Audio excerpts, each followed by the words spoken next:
Hey guys, this is Wendell Kevin, man. This is Leverage Your Life.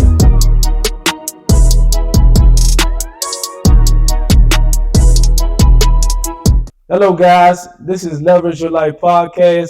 Today I got a special treat, a very, very special person, a special friend of mine, and a smart person. She's super smart. She told me how to set this podcast up today.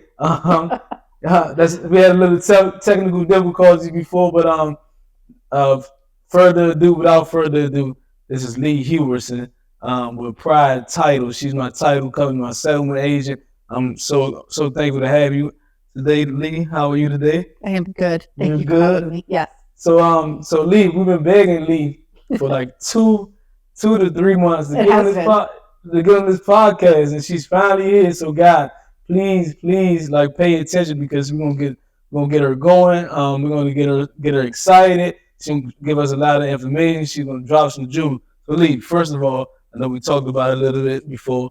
What I want to know is who you are a little bit. We don't have to go deep into it. This is who you are, what your title company name is, and how you get it started, and then we'll just go from there. Okay. So me, right now, I'm the Grammy of 5. I have 3 children who are adults that drive me crazy, as you know. I have a small farm in Leesburg, so I have 5 cows, 1 on the way. 5 cows. Yes. Oh, so wow. I started collecting Scottish Highland cows. I also rescue dogs, so we have 4 dogs right at the moment, and I have a cat that I caught. It was a feral cat, because in Loudoun County, that's what they do. Yeah. So I live in Virginia, but the feral cats get dumped off at people's, right, if you have more than like an acre of land, and we ended up catching one, so he's now an indoor cat. So yes, tend to rescue just about everything. My son and his family live with me, which means 2 of the grandchildren do live with me. Yeah. So pretty chaotic life right now. Yeah. Also in a franchise of a lawn care company. But nice. Really? We can talk about that too. Yeah, talk about grass and weeds. Yeah. But so had that for about 30 years. That was the first business that we owned. Nice. That was a franchise bought out of the same city I went to high school in, because I'm from Maryland originally. Really? So yes, born in Rockville. Rockville, nice. My grandparents went to Richard Montgomery. And then my side of the family moved to Damascus. So that's where they still are. Yeah. So the franchise is a company that was out of Damascus. Happened to know about and bought it. Yeah. That was traumatic when I was 22, maybe? Yeah. 22, 23 years old, like buying your first business. It was traumatic. So 22, 23 was your first time, that was your first business? That was to purchase it, yeah. Okay. Because you as a franchise, you have to, you're putting money down, and then you have to learn their system. Then you're allowed to go on your own. So some of it's like, they have to accept you, the business ownership, rather than starting scratch where it's your own. Right. You have to be familiar with their system and what's going on, how they expect you to run the books, how they expect you to incorporate or put it in an LLC, right. How to establish the whole formation of the company. Absolutely. Then you have to work for them for almost a year to get the system. So it was very, it was a learning experience. My kids were little at the time, so it was much harder. That's awesome. So you started that business where you got the franchise as soon as you pretty much out of high school. You went to college, and you said 23. That's about no. I was a teen mom. Oh, okay. So I had my son my senior year in high school. Okay. I was on a work program. This is how I found Title. Yeah. So basically, my youngest brother is adopted and he's handicapped. Okay, nice. So my mom Not and nice, I, so we basically what we traded. She would watch my son in the morning while I finished school, and then I watched my brother in the afternoon. That was my trade to get through high school. Oh, nice. Because I had too many credits anyway, so I only went to school for like 2 hours. Nice. So I actually went to college at night. Oh, okay. That's really good. I wanted us to get into the title stuff, which I think is really important, but that's exactly what you're doing. It's called Leverage Your Life, so we went to school in the evening. You did a trade with your mom to babysit. And 17-year-old making my deals, negotiating. Exactly. And then you moved on. You started a company. In school, when I was on the work program, I worked at the courthouse. Right. Okay. Basically, my parents bought me a car and said, "Here's your loan book." my payment a month was, I want to tell you, $120.33. Like, it was really an odd number. And it was a 2 or 3 year loan. Basically, figure it out how you're going to pay it. Right. So my girlfriend's aunt worked at the courthouse for a private abstracting company. Okay. And again, the abstract's what we do in title. Right, absolutely. You run the chain of title and then figure out what has happened to the property this whole time. Yeah. Well, I don't know. At 16, 17 years old, I didn't know what that was. Right, exactly. You know what I mean? You get this cool job at the courthouse. It's $4 cash an hour. Oh, wow. And back then you had to take documents. Literally, you'd get your pile of documents and you would take them from, okay, we're going to start at the courthouse. Then you're going to go to the transfer office. And then you would go back to the assessment office, back to the transfer office. So I could just literally, it was like a big walking circle. Right. And then you would go to the clerk of the court. Yeah. And they had these little stools that you sat at a desk or like a counter.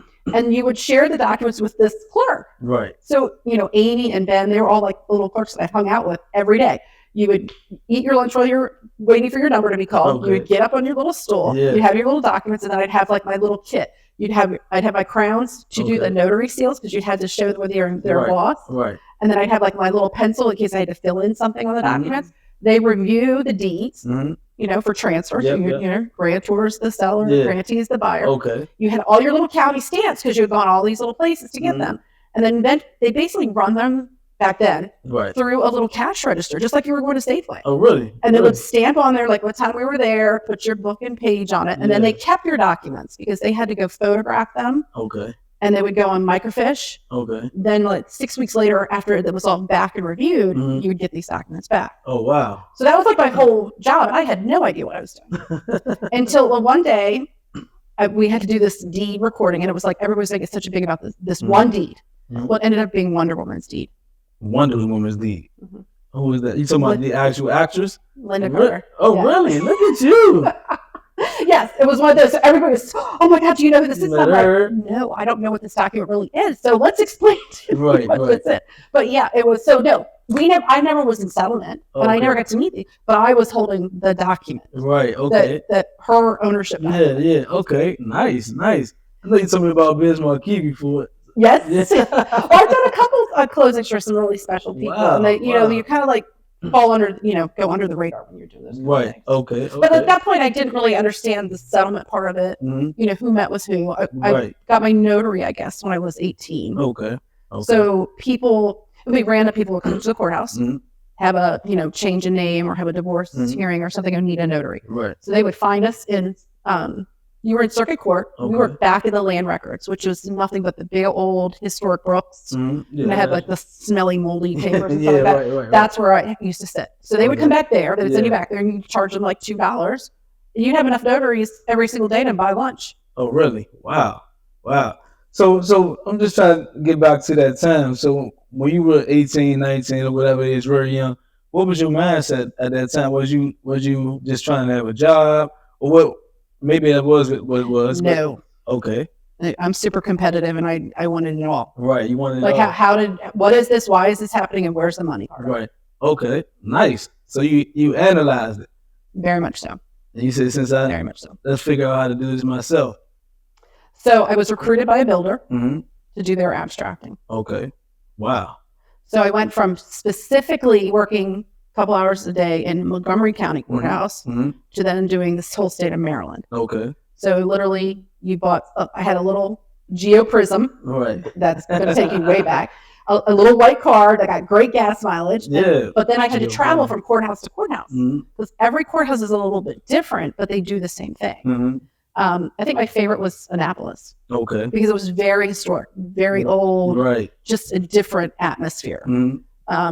Harford County was always like the newer one. Okay. So like if you had that run, I would do Annapolis, Baltimore, and Harford County, and then come back to the office. Okay. And deliver all the titles that I had done. Nice. So now the reason before we move on to the next thing, I keep going back to that age because sometimes we do have a lot of people who just want to get started and they're younger or even if they're older, but they want to get started. What kind of advice would you give somebody? What I'm thinking is, I just want to hear what your thoughts is on this. What I'm thinking is, maybe they can get started in the field that they already in, figuring out how to build their own business from that. Because it sounds like so before you went to the courthouse, was there something like, hey, I want to do this for my future, or was it I needed a job then, and then I got in there and I figured out, hey, I got. It was very well. One, it was a very lucky move that that's where I got. Right. Okay. Because I figured out real quick. Right. How many players are in a real estate transaction. Right. Right. And where the money was. Yeah. That's what I needed. Okay. Because then, I always wanted to own my own home. Uh-huh. I didn't necessarily want to like own my own business, I would say at that point, but I knew there was money in it. You know what I mean? Like, so you're still learning the background of this job, because it is a job. Right. It was not a job that you could just like, it wasn't going to like McDonald's and saying, I just want to be a cashier. Or like if I wanted to go work at the Gap and saying, you know, this is what I'm going to do and I'm going to go into fashion. Right. It wasn't like that. Okay. My parents, I guess they bought their first house. I was probably like 7 or 8. Okay. You know, so we lived with my grandparents when I was little. Right. I don't know that they ever they didn't have that drive to go own a home until they had inherited some money. Correct. And that's the only way they kind of got on their feet. Right. Right out of high school, I was like, screw this. Right. Even at making my $4 an hour. Now, mind you, by that point, I was probably, I think coming out of high school, I'd already bought 3 cars. I had already bought my first house. By the time I was 19, 20 years old. Oh, really? Yeah. I bought a fixer-upper that we lived in, I don't know, 6, 7 years. So it wasn't like a quick flip, but we flipped it. That's exactly what it was. Right, right. Because again, I had little kids at that point. Okay. But yeah, I knew that there was money and that would supply what I needed that I wanted for my family. It was more of like a need and seeing that this is a really good direct way to do it. Yeah, yeah. You would never go to college at least that time to figure out this unless you wanted to be an attorney. Right. Okay. And I was like, I just had no desire to do that. School was much too slow for me. Right. My brain works way faster than the school was going. I agree. I think they spoon feed you in the school just to keep you there. Yeah, just to keep me there for a couple hours. For sure. You know, just like daydream and just gap on out. But school was very easy for me, and I just wasn't interested in that. I wanted the real life, get on my path. Okay. So yeah, so the climb. So everybody usually, you know, like you figured it out, I want to get into this business. And then you started to go up, right? Or you started to focus in on that. Really focusing in on what I was doing and figuring out what is the next step. Like, what is the next level? Where do I go from here? Like an abstractor. If you want to be an abstractor, it's a great career. Don't get me wrong. Right. I mean, people still do it today. I didn't want to stop there. Like that, you know, after 3 or 4 years of doing that, I was like, there's just got to be another level here. Right. So what happened was I had my second baby when I was at the builder. Okay.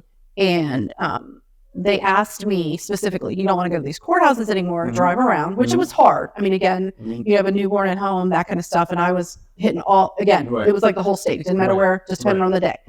So they said, why don't you work in the office and get into post-closing? Okay.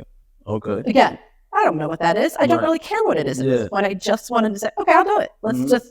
I was always willing to open and learn and figure out, and I did figure out on my own. Well, if I'm doing this, there's got to be a front end to this somewhere. So the post-closing was really, after you did the closing, you sat with your people, the realtors. There weren't a lot of realtors in that business because it was builder driven. Okay. So again, it was a major builder. They didn't like the realtors coming in. Okay. So that was kind of axed out of that picture when you did settlements until they started bringing refinances in.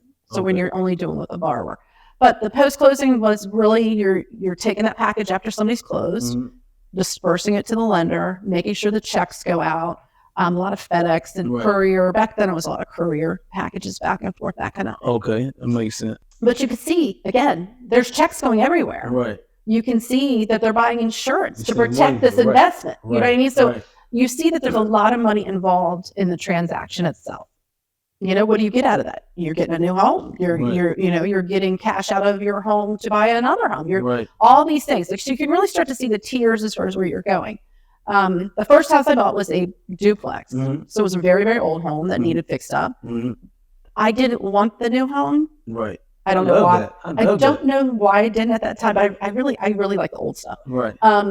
But I think that was built like 1920, 1930. Oh, really? So when I say flip that house, we did the electrical. I did a new roof. Oh, everything. The plaster had to come out. Yeah. Had to put in a full bath. Really? Put in a whole kitchen. The whole night, because these houses didn't have them. Right. Okay. You know, the duplex I was connected to had a dirt basement. I was lucky enough to buy one that had a cement basement. Oh wow! Wow. So so then you're looking at, but I'm working for this builder who's selling new homes. Well, the year I went into that, they would give you 10% to buy one of their houses. They took that away as soon as I was employed. Okay. So it was like, well, then I don't want your house. If I can't get a discount on your house, it's like having a coupon to go buy a home. But so before you, I'm sorry for cutting you off. Oh, you're okay. So let's get into because you are a title company. So obviously everybody don't know what a title company is. So let's talk about what that is. What is a title? What do you do? And some of the things that people should be looking for when they select the title company in. Let's just start from the top. Whatever. Okay, so from that builder and being in that little post-closing department, that settlement department there, again, your business is driven specifically from the builder.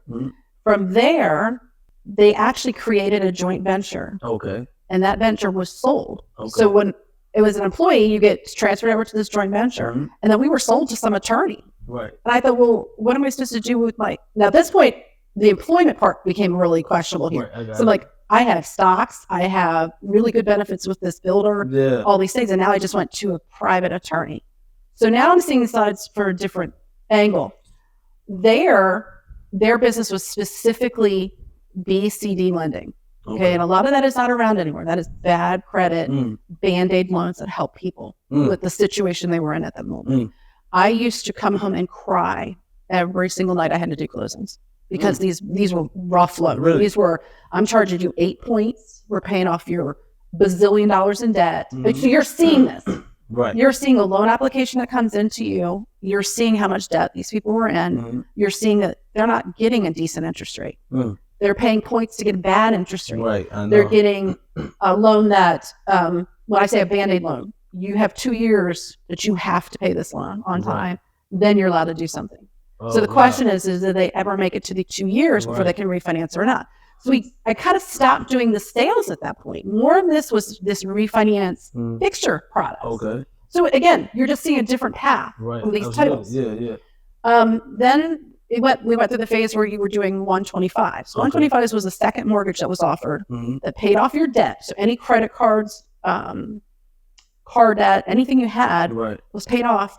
And they were assuming as a lender that your value is going to go up. Right. So we would finance you 125% of your value of your home. Right.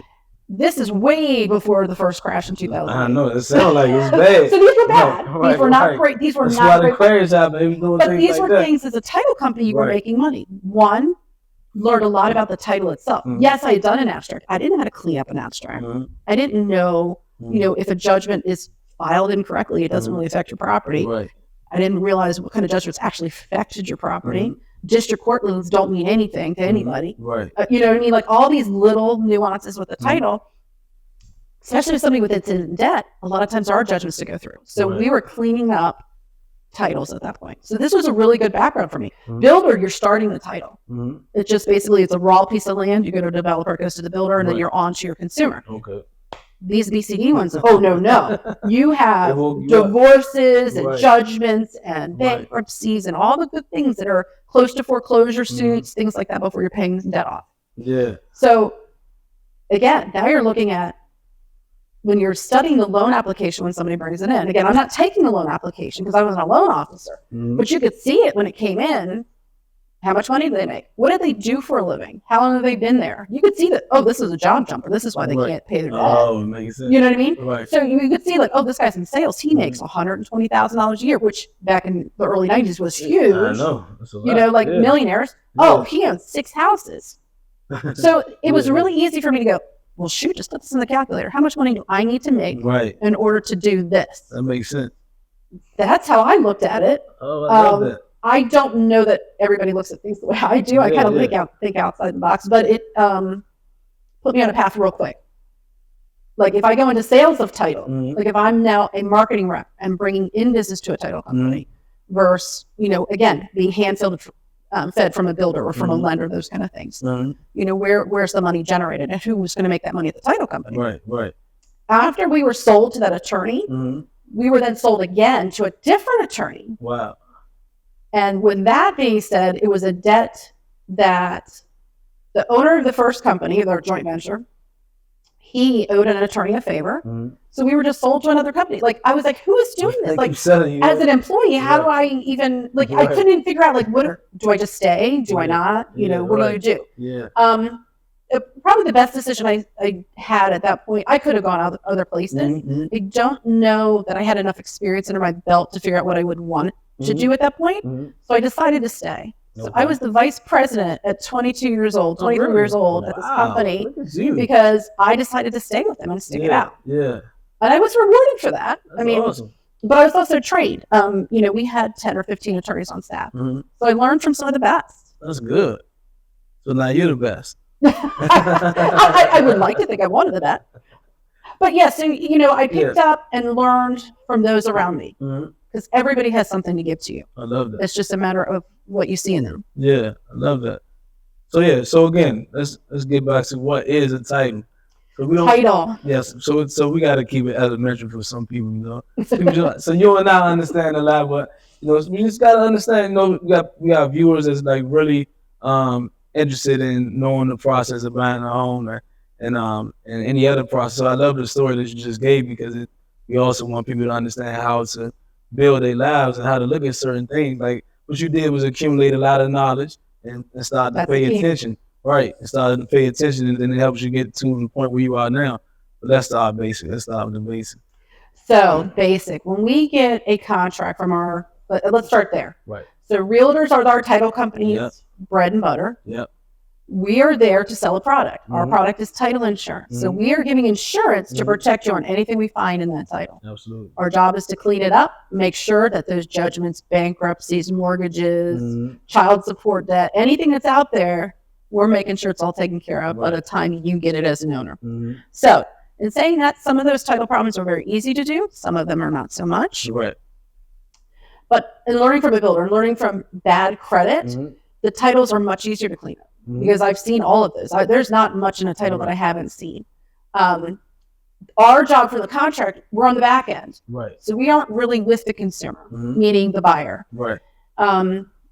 I've never sold real estate, meaning as an agent, and I've never done lending. Right. Could I do it? Absolutely. I have enough knowledge that I could do any of that. You could. You But could that's do not, anything. I've always enjoyed title. So when Yeah. I say title is different every time we come across it. Every time. Because I think people forget this land was here way before we ever were. Right. Okay. Way before. Yeah, of course. So when you're saying like the Native Americans were here, Right, before that, the dinosaurs walked this earth, you know what I mean? Like you just keep going back. Right. One of the coolest things I ever found out, I did a class for DC.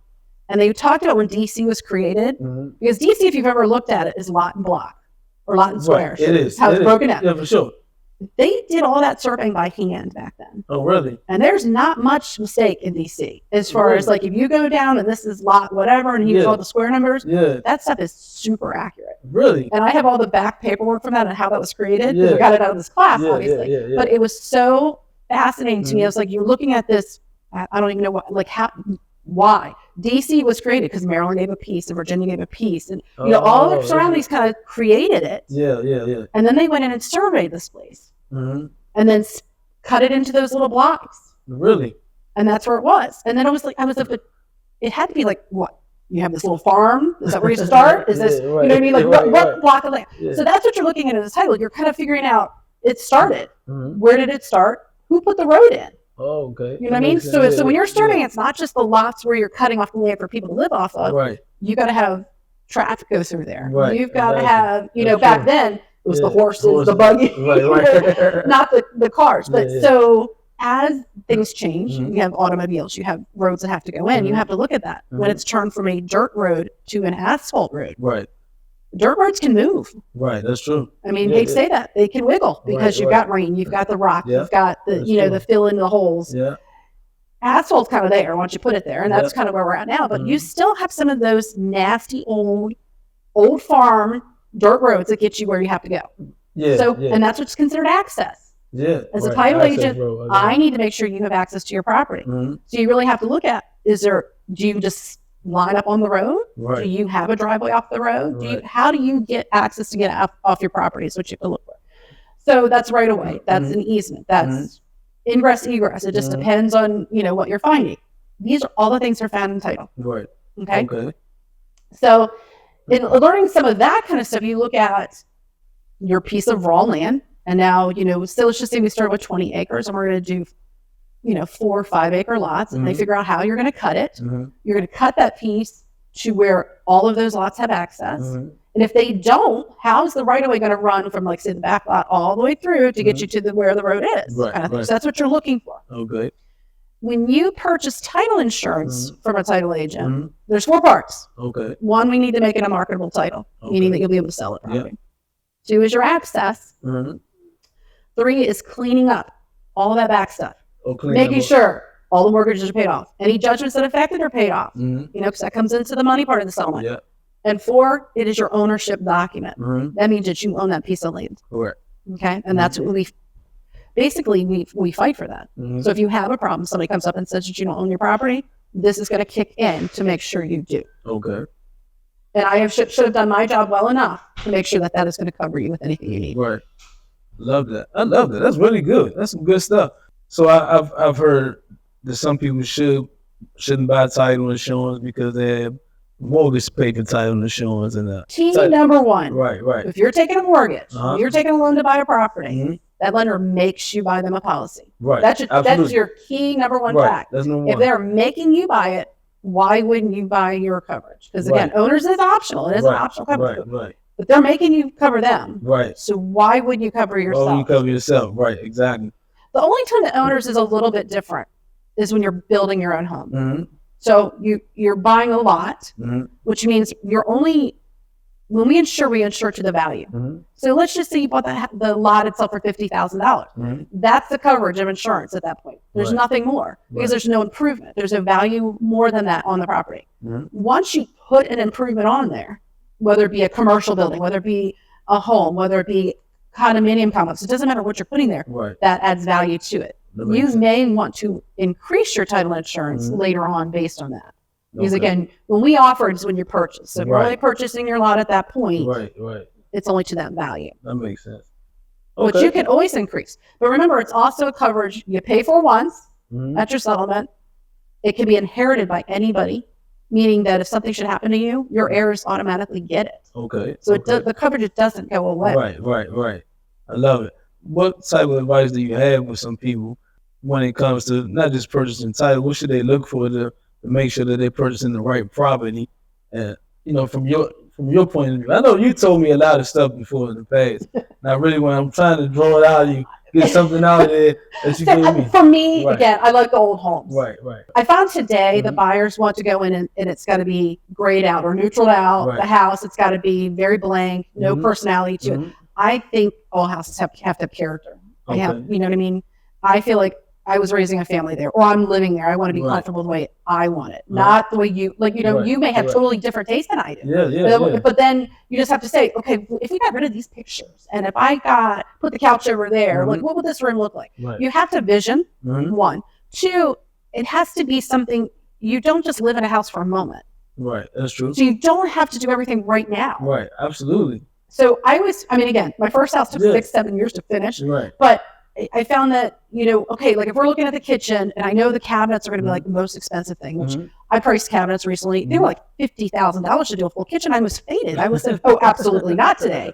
But, you look at that big project and you say, okay, if I redid the cabinets, then this is the budget I'm going to need.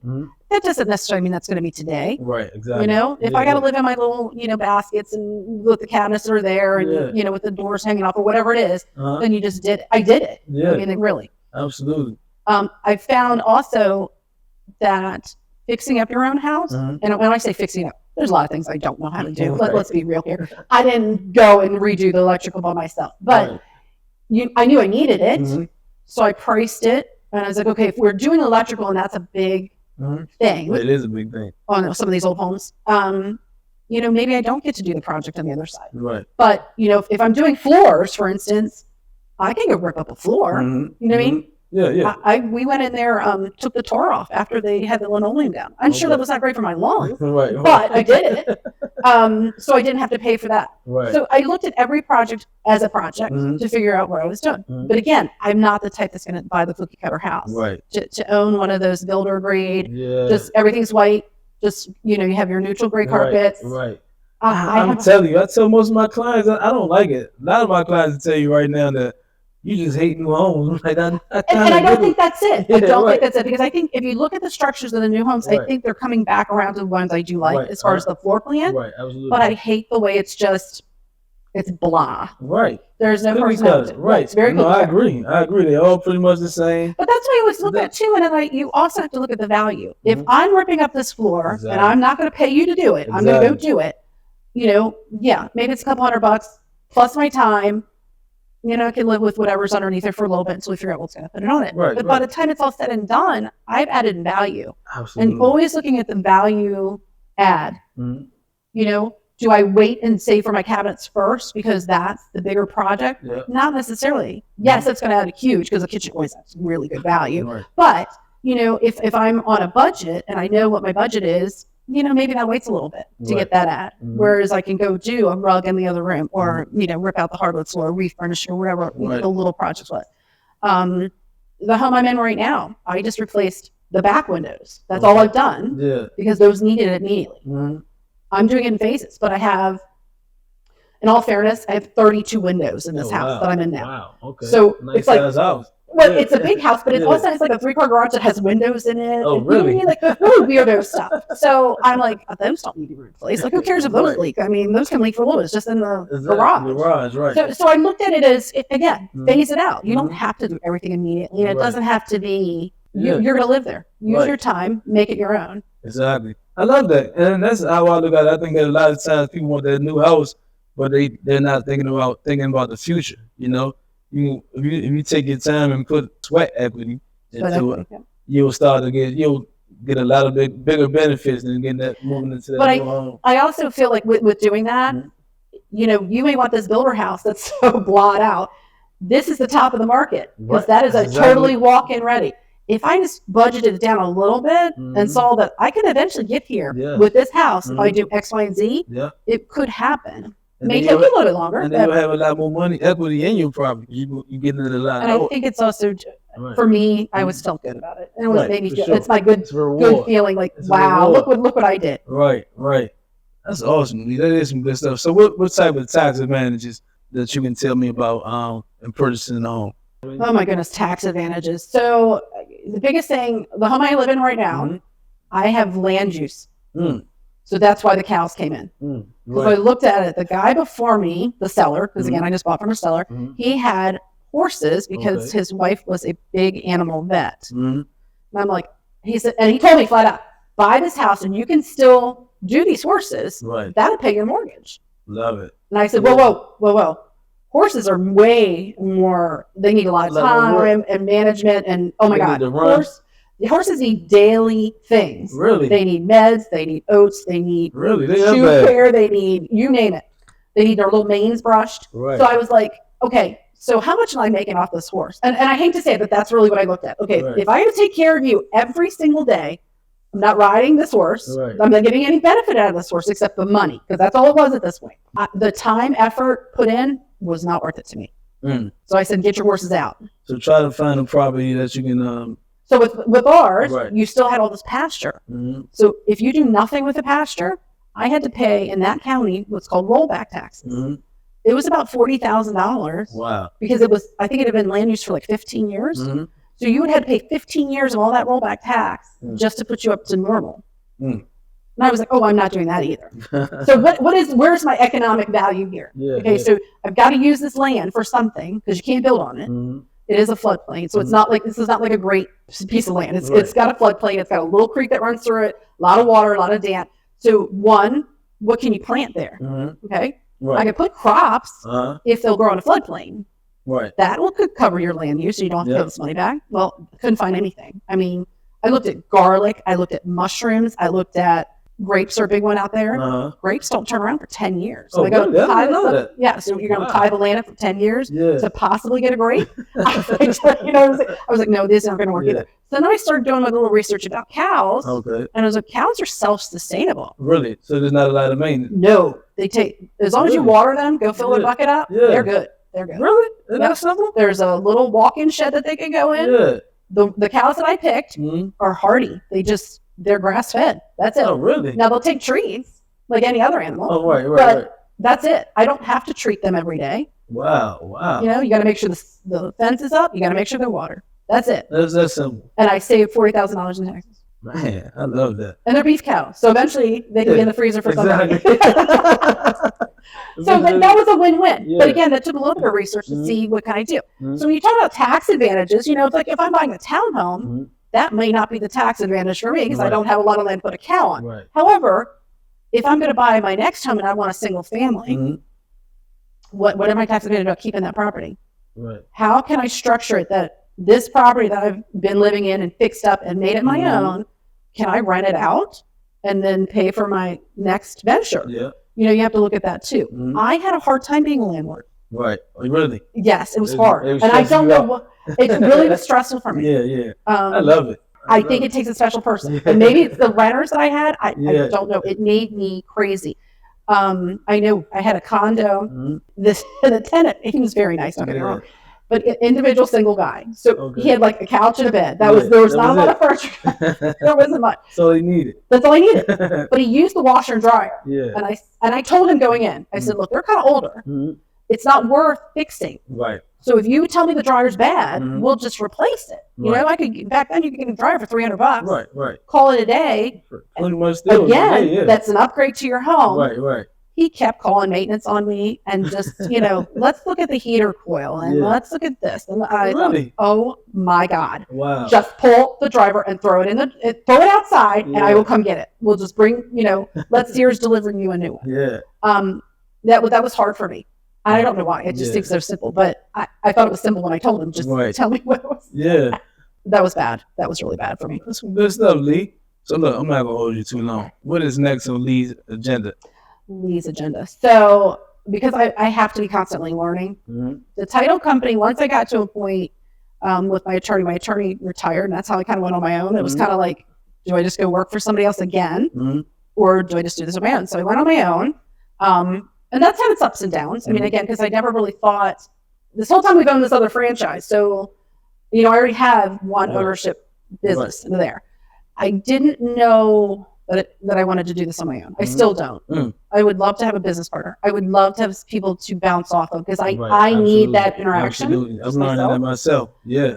It's hard when you're by yourself, just standing there like, here I am. I've got to make a decision all by myself. And, you know, it affects so many.